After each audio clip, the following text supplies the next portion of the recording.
those who say high blood pressure is better than low, and those vice versa, what can you tell us?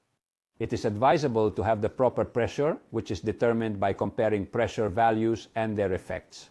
According to the latest classifications, normal pressure is defined as below 119 millimeters of mercury for systolic pressure and 70 millimeters of mercury for diastolic pressure.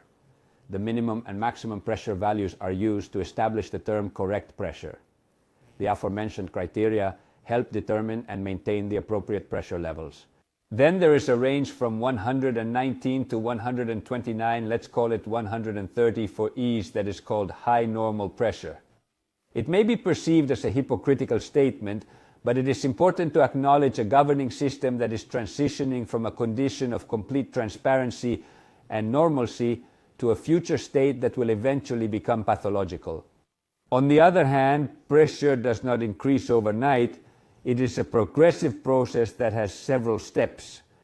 Then beyond 130, we enter the attention phase, whereby from 10 millimeters to 10 millimeters, the classification changes.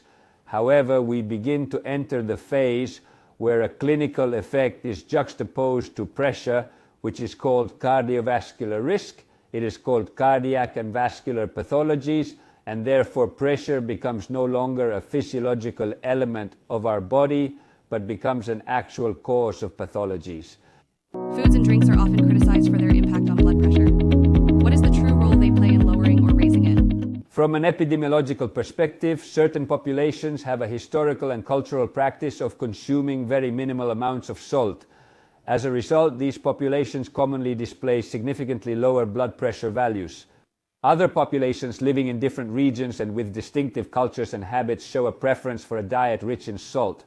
As a result, these populations tend to have notably elevated blood pressure values on average. So there is definitely a correlation between salt and blood pressure.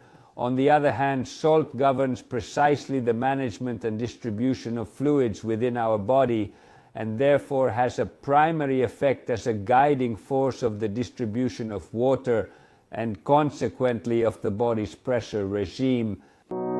Is it true that it is easier to raise the pressure than to lower it? I personally disagree with the notion that blood pressure is solely determined by one factor. There are actually multiple mechanisms at play, including genetics, diet, high salt intake, a sedentary lifestyle, and being overweight. In my view, these factors gradually contribute to the increase in blood pressure. When the pressure becomes significantly elevated, it reaches a pathological level and must be lowered through medication. Therefore, the administration of medication is necessary in order to regulate the pressure regimen efficiently. However, in modern times, we are fortunate to have a diverse array of pharmaceuticals that target different aspects of the ailment, resulting in a rather effective therapeutic outcome. Attaining this outcome is relatively simple, provided that the individual's blood pressure is regularly monitored to accurately assess the impact of the administered medication. On the other hand, it is not enough to take a medicine. It is necessary for the medicine to be effective, so it brings the blood pressure back to normal levels. High blood pressure and low blood pressure. What are the most common symptoms? Let's say, for simplification purposes, it is essential to closely monitor the actual pressure values for high blood pressure. This is because there can be a gradual adaptation to pressure levels, leading to unexpectedly high values. For instance, one can reach a pressure of 160 or even 170 without noticing it beforehand.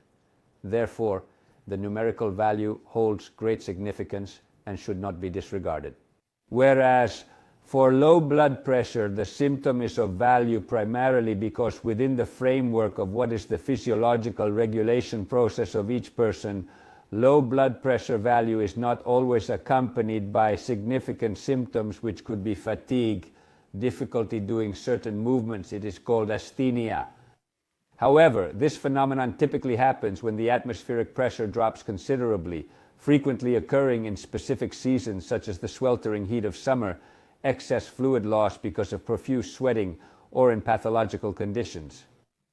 In general, a low blood pressure is well tolerated and statistically leads to lower side effects and fewer harmful effects on the circulatory system unless conditions warrant otherwise. Such effects are generally well tolerated outside of these specific conditions. Is measuring blood pressure in a DIY way correct? It is essential to adopt the do-it-yourself approach to measuring pressure as it is widely recommended. This method allows you to assess your pressure levels in your own surroundings and conditions, free from any external influences that might be present in a clinic environment. This eliminates factors such as the intimidating presence of a doctor in a white coat, the unfamiliar person measuring your pressure, and the effort required to travel to the clinic or evaluation point. The assessment of a person's true pressure value in their stable living environment might be somewhat distorted. Approximating its accuracy is challenging and subject to variation. In order to make a comprehensive evaluation that considers the overall trend throughout the day and a period of at least 1 to 2 weeks, it is necessary to measure and assess the pressure over a few days. It is important to average the values, rather than focusing on a single blood pressure reading. By doing so, we can obtain a more accurate understanding of the individual's blood pressure. Is the rule of measuring blood pressure 3 times consecutively valid? If a person learns to measure their blood pressure well, the first reading should be accurate. This is important because it helps the person to transition smoothly into a calm seated position after standing up. It is recommended to wait for at least a minute or two since standing up before taking the reading, ensuring that the body has settled into a tranquil state. To ensure accurate pressure measurements, it is important to position the arm so that it is at the same height as the heart. Additionally, the pressure cuff should be placed in the optimal condition. The pressure sensor should be positioned above the point where the pulsation of the 3-meter artery can be felt at the bend of the elbow. Following these guidelines will result in a textbook quality pressure measurement. To ensure accurate measurements, it is advisable to wait for at least 3 to 4 minutes after the initial measurement. This allows enough time for the hemodynamic changes in the arm to stabilize. Following this, a more meticulous person may choose to measure it for the 3rd time. It becomes difficult, then you have to turn with the calculator and do the sum of all the measurements. However, you already introduced elements of distortion. It is better to measure it once and then maybe repeat it after a few hours. It is more reliable. There are less hemodynamic changes on the arm.